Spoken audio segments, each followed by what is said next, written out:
जारून का इंतजार कर रही हूँ, आया ही नहीं अभी तक और उसका फोन भी नहीं मिल रहा। उसका मैसेज आया था, वो रेड के सिलसिले में शहर से बाहर जा रहा है। वो रात को भी घर नहीं आएगा और हो सकता है कि कल भी घर ना। खैर करे अल्लाह, हमारे बच्चे की हिफाजत करे। आप उसकी हिफाजत करेंगे इंशाअल्लाह। सदका देती हूँ सुबह में उसके नाम का। आओ अच्छे से आराम करो तुम। जी फिजा, चल शुक्र है तुम उठ गई। जाके किचन देखो, बहुत सारा काम पड़ा है। मैं राशिद को देखूं, वो उठ गए तो सारे इंतजामात देखे। जल्दी करो प्लीज। रानी बेटा, सब खैरियत है ना? तुमने कभी पहले इस तरह सुबह सुबह फोन नहीं किया? मॉम, बहुत बड़ी खुशखबरी है, इसीलिए सुबह सुबह मैं आपको फोन कर रही हूँ। अच्छा अच्छा, क्या खुशखबरी है? साकिब मान गए हैं। आज शाम में राशिद और फिजा का निकाह है। अब मेरी सास तो है नहीं, तो प्लीज आप जल्दी से पहुंच जाएं, बहुत सारे काम हैं, मुझे आपकी जरूरत है। मॉम सुन रही है ना आप? हाँ मैं सुन रही हूँ, लेकिन ज़ारो। अरे मॉम प्लीज आप जल्दी से पहुंचें, फिर हम लोग बातें करते हैं। हाँ रानी मेरी, खुदा हाफिज। सुबह से कुछ चल रहा है। साकिब ने आज शाम में फिजा और राशिद का निकाह रखा है। क्या? राशिद और फिजा का निकाह? ज़ारू ने कल रात ही ये खदशा जाहिर किया था और मुझसे कहा था कि जाकर निकाह की डेट फिक्स करे। क्या जवाब दूं? तो तुम बात करके देखो। खुश भाई बहन, बड़ी चालाकी और प्लानिंग से ये सब तय करके मुझे बताया रानी ने। अब वो मेरी बात कैसे मानेगी? उससे बात करके मैं अपनी इंसल्ट नहीं करा सकती। 2 घंटे लगेंगे। मेक श्योर कि कोई इन्फॉर्मेशन डिलीट ना हो। मुझे हर हाल में ये काम आज कंप्लीट करना है। सर आप बेफिक्र है, मैं आपके साथ हूँ। मुझे लगता है मुझे अपना फ़ोन भी बंद करना पड़ेगा, वरना जितने बड़े बड़े लोग इस छोटे से आदमी को बचाने के लिए मुझे फ़ोन कॉल्स करेंगे, कहीं ऐसा ना हो कि हमें इसको छोड़ना पड़े, और ये मैं बिल्कुल भी नहीं चाहता। आइडिया ठीक है सर, क्योंकि जिनके लिए ये काम करता था ना वो खुद चैन लेंगे ना आपको चैन लेने देंगे। फिजा, फिजा तुम अभी तक तैयार नहीं हुई, इसीलिए मैं कह रही थी कि मेरे साथ सैलून चल के रेडी हो जाओ, लेकिन तुम अपनी जिद पे अड़ी हुई थी। जल्दी तैयार हो जाओ, 15 मिनट हैं तुम्हारे पास। रानी क्या हुआ, वो अंकल आंटी नहीं आ रहे? कोई नाराज तो नहीं हो कहीं? नहीं नहीं, ऐसी तो कोई बात नहीं है। हाँ वो बाबा की तबीयत ज़रा ख़राब थी, उन्होंने कहा कि वो निकाह से फ़ौरन पहले आ जाएंगे। मैं फिजा और राशिद को देखती हूँ वो लोग तैयार हुए कि नहीं। अच्छा सुनो, वो मौलवी साहब को फिर जल्दी निकलना होगा, तुम देख लो कोई देर ना हो। मैं खाना और मिठाई देखता हूँ, तुम्हें कुछ मंगवाना है? सारे काम हो गए हैं, आप टेंशन ना लें, बस आप अपना काम देखें। और हाँ वो फूलों की पत्तियाँ ज़रूर ले आइएगा। चलो ओके। सर, कमाल का फ़ोन अनलॉक हो गया। कुछ मिला इसमें सर? जी सर, इसमें सर पिक्चर भी है आपकी कज़न की जो अगवा हुई था। क्या? दिखाओ मुझे। फौरन जाओ, उससे मज़ीद तफ्तीश करो, अभी फौरन। ये सर। वाह, तुम तो रेडी भी हो गए, बहुत जल्दी है तुम्हें निकाह की। क्यों ना हो रानी जी, आप बताएं। बड़े तवील अरसे से इंतज़ार कर रहा हूँ, खुशी तो होगी। मेरा एहसान मत भूलना। आप बार बार याद क्यों दिलाती रहती हैं? एक बात सुन लें आप, मैं और मेरी बीवी हमेशा आपके गुलाम बनकर रहेंगे। शाबाश, चलो ड्राइंग रूम में पहुंचो, बहुत प्यारी लग रही हो। आ जाओ, निकाह का टाइम हो रहा है। मौलवी साहब निकाह शुरू करें। 1 मिनट।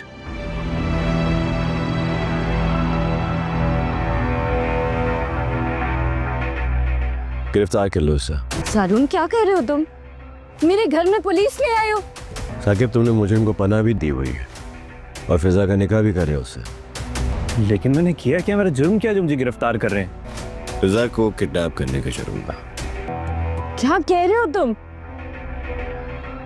नहीं नहीं, ये रानी झूठ बोल रहा है, झूठ बोल रहा है। ये चाहता है इसकी शादी फिजा से हो, ये उसको पसंद करता है, इसलिए मुझे झूठा इल्जाम लगा रहा है। क्या सबूत है तुम्हारे पास सारून? बताओ जरा। राशिद ने उस्ताद से 20 लाख रुपए लिए थे बिजनेस के लिए, लेकिन वो सारी रकम जुए में हार गया था। लेकिन जब उस्ताद ने रकम वापसी का मुतालबा किया तो राशिद ने रकम के बदले लड़की देने का फैसला किया। फिर उस्ताद ने उस लड़की का एक मैडम के साथ 50 लाख में सौदा डन कर दिया था।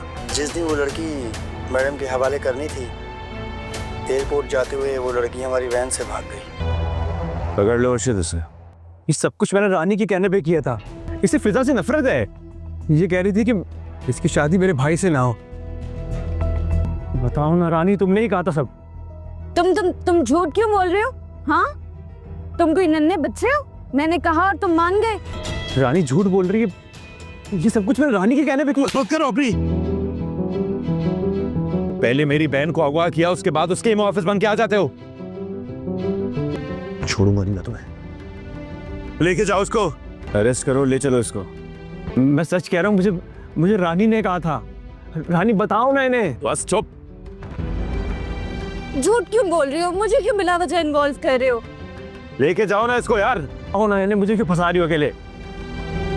अगर तुम्हें एतराज ना हो तो मैं फिजा से निकाह करना चाहता हूँ। चुप करो ज़ारून, फजूल बातें मत करो। मॉम और बाबा हैं क्या यहाँ पे?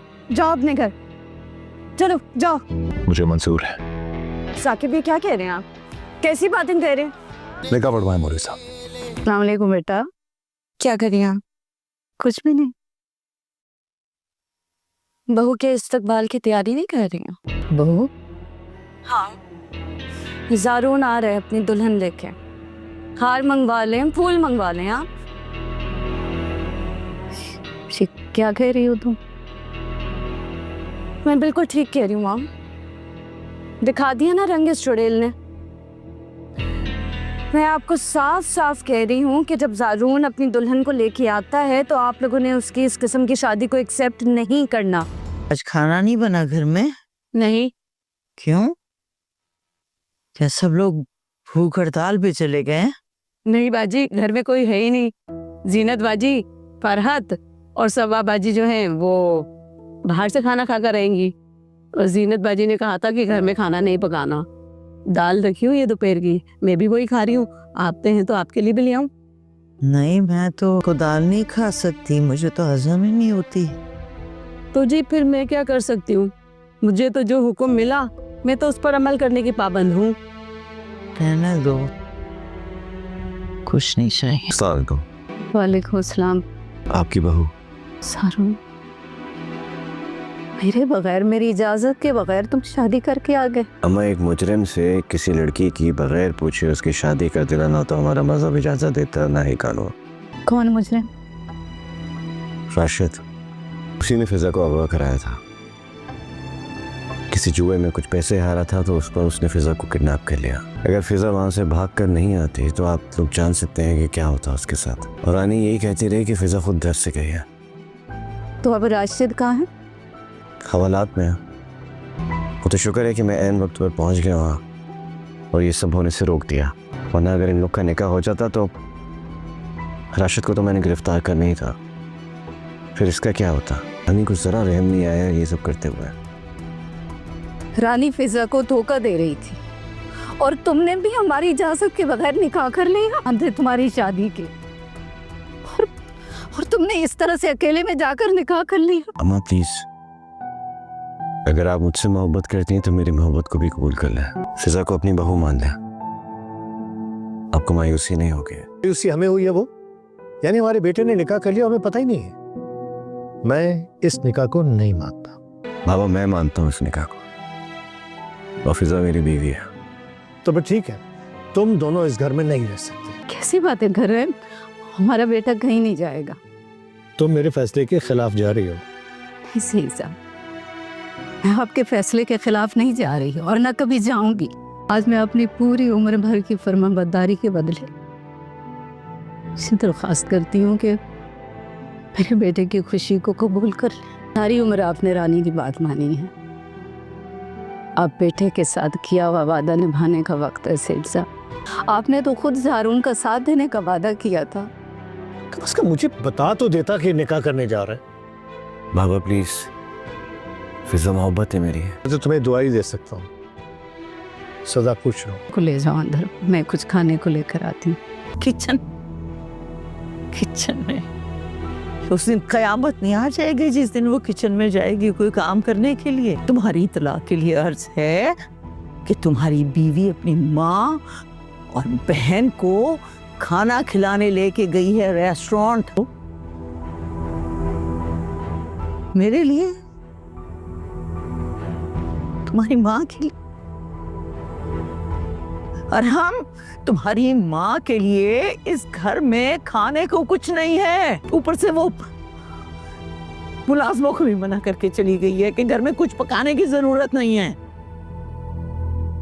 मतलब मेरी इतनी औकात भी नहीं है कि इस घर में कोई मुझे खाना पका के खिला दे। मेरे लिए खाना नहीं बना सकती, चलो ना बनाए, कुछ इजाजत नहीं है अपने घर में अपने किचन में जाकर अपने लिए खाना बना लूं। तुम्हें नजर कुछ नहीं, घर है, मेरा किचन है, तुम्हें नजर नहीं आ रहा, कुछ देख नहीं रहे कि तुम्हारी वो चालाक बीवी इस घर पे कब्जा करके